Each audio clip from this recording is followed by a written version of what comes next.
What's going on, everyone? So, welcome to the video. Yesterday, I alerted to play. It worked out 10 out of 10 times. Granted, it wasn't the biggest win, right? It was up 10%. Later on in the day, a little bit after open, it was up 20%. It still worked out. So 11 out of 11 times now, which is really, really good. And but now we're swinging, we're going long. So in today's video, I'm basically going to explain why I am bullish on the entire market, on the SPY, the NASDAQ, the IWM. I'm going to go over all of those things, the 30-year bond, as well as Bitcoin. All right, so without further ado, let's get started with the video. All right, so on Twitter, I was basically saying that momentum is starting to shift bullish. And I'm going to go ahead and explain what that is. So SPY, we closed above 450.37, which is this very important 50% fib level. Okay, closed above that level.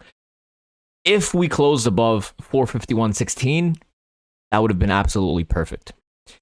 But in terms of momentum, right? So we also closed above this 20 exponential moving average right here.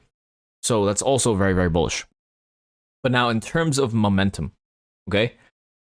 This is what I was meaning by extreme strength on the MACD indicator. So currently the MACD is very, very slightly falling. You can see that the blue line went from, you can see, just look at the blue line, or the blue number right here, right? You can see that it was 3.14 pi, and then it was 2.94. So the price of the SPY is going higher, yet the MACD is slightly falling lower. That is very, very, very, very bullish. All right. And basically, when you see strength like that, with the SPY closing above levels of resistance, you know, yes, we understand that the bonds are breaking down lower, but if you're ever going to go long, this is literally like a perfect opportunity to go long. Like, I mean, it is what it is. If we fall lower, it is what it is. But when you have setups like this, you have to go to the long side because you can see that there's clear divergence and there's clear, just ridiculous bullishness in the indices market. So you can see the RSI is already starting to show the upward momentum, yet the MACD is not, right? So that's very, very bullish. That's basically what we want to see. So that's basically the reason why I'm bullish overnight on the SPY. So obviously, if we get a close above 451.16, that'd be spectacular. Then the main level, if we can close above 453 tomorrow, that would be ridiculous. That would be very, very good. And it would basically solidify, that would basically solidify us coming back and retesting this high, this trend line. But then on Thursday, we have the CPI numbers coming out. So at this point, we just have to take it day to day. I might not even alert any swings tomorrow because of the CPI numbers, but hopefully this strength will continue into tomorrow and we will be fine on these calls, because right now SPY looks very, very bullish, mainly because of this MACD and the RSI, as well as the fact that we closed above multiple levels of resistance. All right, so really that's it for the SPY. I'm going to go ahead and talk about the ridiculous strength out of the IWM now. All right, so the IWM, we got calls as well. All right, so you can see that we closed clearly above 201.50, which was a major level of resistance. And we closed above that, which is great. We stopped at the 20 exponential moving average. The RSI is moving higher. Still not overbought yet, obviously, which signals that there's still potentially more room to the upside. But now I want to look at the MACD. All right, so what we saw earlier on the SPY was the MACD was basically stagnant, right? It was stagnant right here. It was falling a bit lower. On the IWM, you can see that the MACD is reversing and it's bouncing up, okay? So that's another reason why I'm bullish on the entire market, because if the SPY and the NASDAQ also follow the IWM strength here on the MACD, that is that can be very, very good. And then this would basically solidify the inverse head and shoulders on the IWM. All right.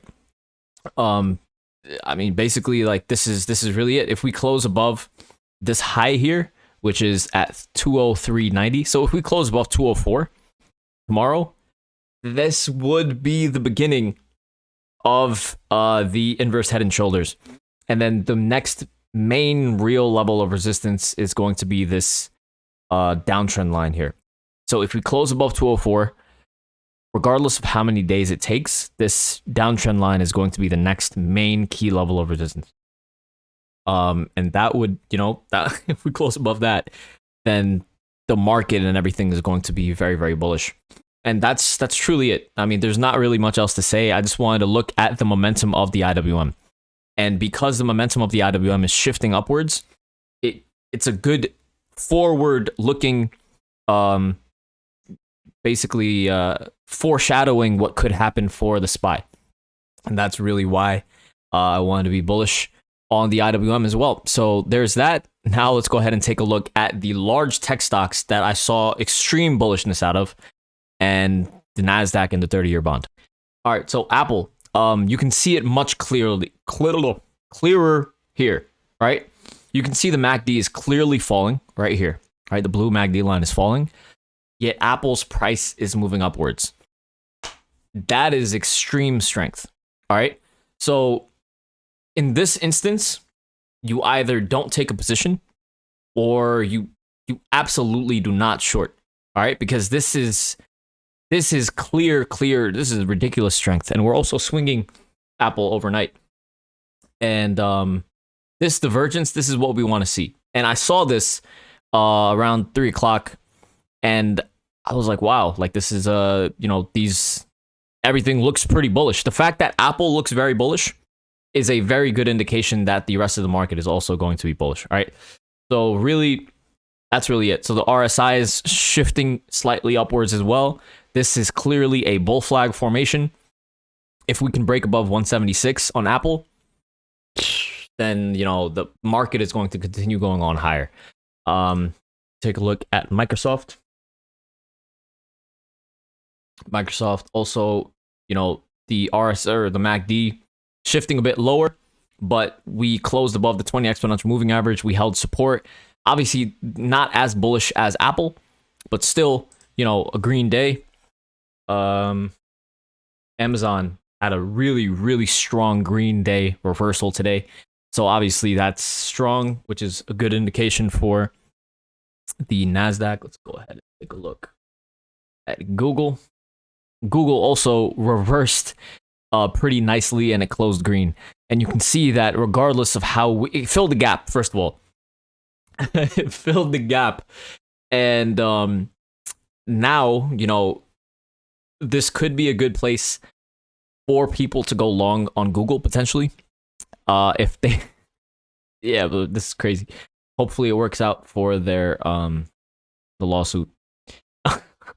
So you can see that the MACD is falling lower, right? Google had a green day.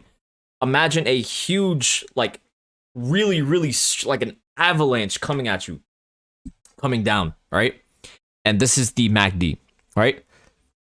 The only way to have a green day, or like imagine we closed up here, is if something of equal strength or more basically was at the bottom of the mountain. And that's basically what Google is doing right now, and that's very strong as well. So all in all, for the major large tech stocks, we could also take a look at Tesla. Tesla also looks green. The MACD was flat this entire time. This looks like a bull flag. If we can break above and close above 922.50, looks pretty good. So yeah, Tesla looks good as well. We got into Facebook calls as well, and I think we got it in around like 217.50 or something like that. And I mean, hopefully we bounce off of this. So the fact that a lot of these large so Facebook, obviously a huge tech stock, right? Google is also a huge tech stock, both at levels of support. Coupled with the strength in Apple, coupled with the nice holding of support in Microsoft, coupled with the strength in Amazon, this could be a good time for a continuation of a bullish strength in the NASDAQ, all right? So those are the stocks, right? But then we have to look at the bonds. So here are the bonds.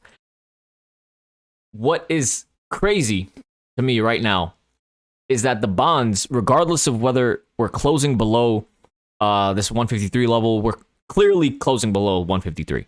All right. Regardless of whether we're closing below that level, the indices aren't showing major weakness. If anything, we're showing strength. So I'm not really sure what that means. So essentially now we have to see. We have to use this as like we have to jot this down in our notes to see, what happens now. So essentially, we clearly see weakness in the bonds, but we see ridiculous momentum shifting strength in the indices. If we start to close below levels of support next, and for example, if our calls don't work out and the market tanks, all right, we have to jot in our minds that if the bonds are closing below levels of support like this, and the indices are showing crazy strength, we cannot go long the indices. All right. Right now, the indices look like an amazing long opportunity. If you were to ever go long on anything, you go long when things are breaking above resistance or they're at beautiful levels of support. And that was what was going on with the entire tech sector and the indices market. But right now, the bonds are clearly falling. All right. So, I mean, I'm not really sure. Like, I guess we have to see like a continuation of the weakness to the downside in the bonds. And then maybe it'll start to show in the indices. It's kind of weird. Or maybe this is just the run up into CPI numbers. Who knows? But essentially, we can clearly see that we fell below this 153 level. That should have caused a major collapse in the tech sector, but it didn't. And Apple still looks fantastic. So I'm not going to, overthink any of that stuff right now. Maybe I'm not sure what's going on, honestly. So maybe because we're oversold on the Bollinger Band. So here's another thing. Another thing that I heard was the bonds essentially need to fall fast. All right, so maybe if the bonds start to really, really start to collapse faster, that's when you'll be able to see the fear for banks and hedge funds to sell out of their equities. But right now, this wasn't really fast. Maybe if we have like another day tomorrow, but that's basically what we have to do. If the market falls tomorrow, and this is what's going on, if we end up falling and cracking below 150, again, we have like a red candle here. And the indices market looks great. And over here, tomorrow we end up collapsing, even though at the close we looked amazing. Over here, when we get here, we cannot go long on the indices. All right. So that's, we have to, not everything's perfect. So we have to just learn from our mistakes. I'm not saying that's even going to happen, but if it does, we have to, mentally prepare ourselves and get ready for a potential learning experience. So there's that. Bonds, we're outside of the lower level of the Bollinger Bands. It could mean that we're very overextended to the downside. We could bounce off of these levels and then, continue on higher. But the indices just looked way too good for me not to go long. And if we're wrong at this point, then I'd rather be wrong going long on such amazing setups like that. So it is what it is. There's that for the bonds. Now also, we have to take a look at the NASDAQ. So the NASDAQ also clearly showing a shift of momentum here. You can see that the MACD is starting to shift upwards here, right? Slightly starting to shift upwards, even though we had a very green day, shifted completely off of the lows we were red yesterday, engulfed all of these candles so far, and we closed above 358. So if you're going to go long, this would be an amazing time to do so. The RSI is also slightly moving upwards. So, look, like, we could have been more patient and waited for a close above 362, 362.50. But right now, we see a clear shift of momentum. and I was using the IWM's strength and how it bounced off of this momentum, right, as a foreshadowing for what could happen for the SPY and the NASDAQ. All right, so that is really it. There's my analysis on the overall stock market, the bonds and everything like that. I hope you guys enjoyed that. Now let's go ahead and take a look at the crypto market. Bitcoin is Bitcoin looks pretty good. You can still see that it's trading outside of the upper level of the Bollinger Band. It looks like it's about to close for the second day above this 43,800 level, which is very, very good.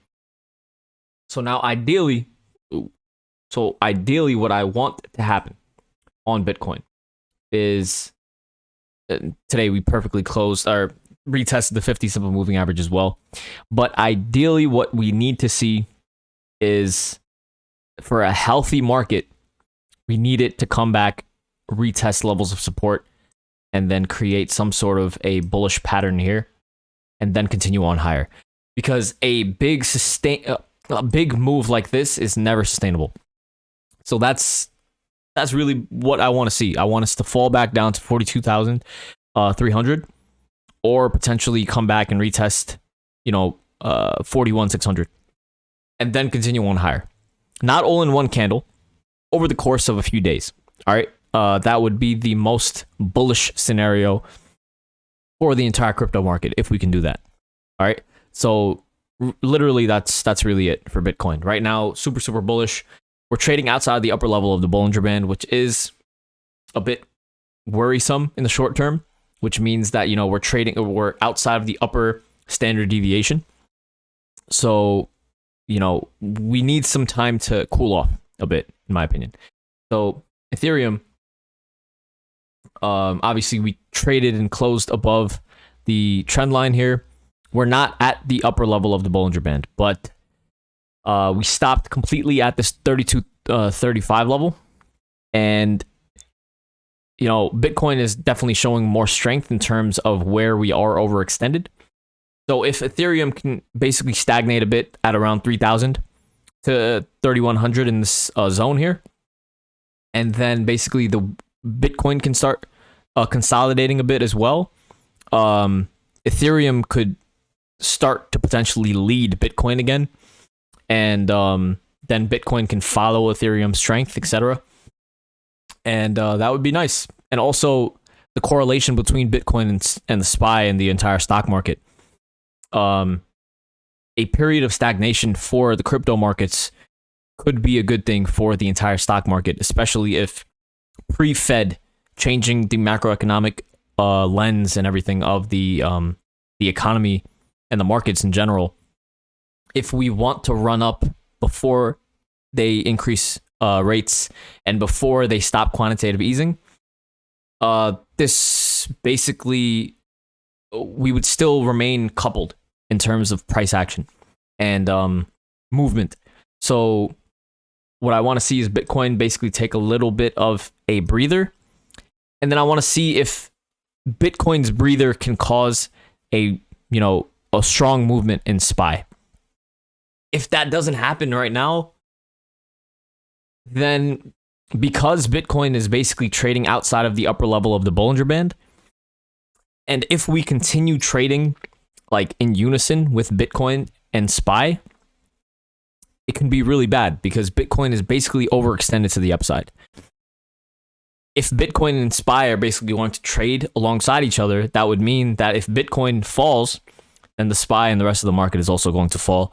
And that would also basically mean that the bonds falling here is a good indication of the place, right? And of basically being bearish. So yeah, man, really it's just going to be a learning experience, and we have to see what happens moving forward right now. So yeah, there's my analysis for the entire market. I hope I made sense. And I hope you guys enjoyed the video. Make sure to follow, like, subscribe, share, do all that good stuff. And follow me on Twitter. Post all my plays, completely for free. I hope I am helping you guys there. And yeah, man, I will see you guys tomorrow. Thank you.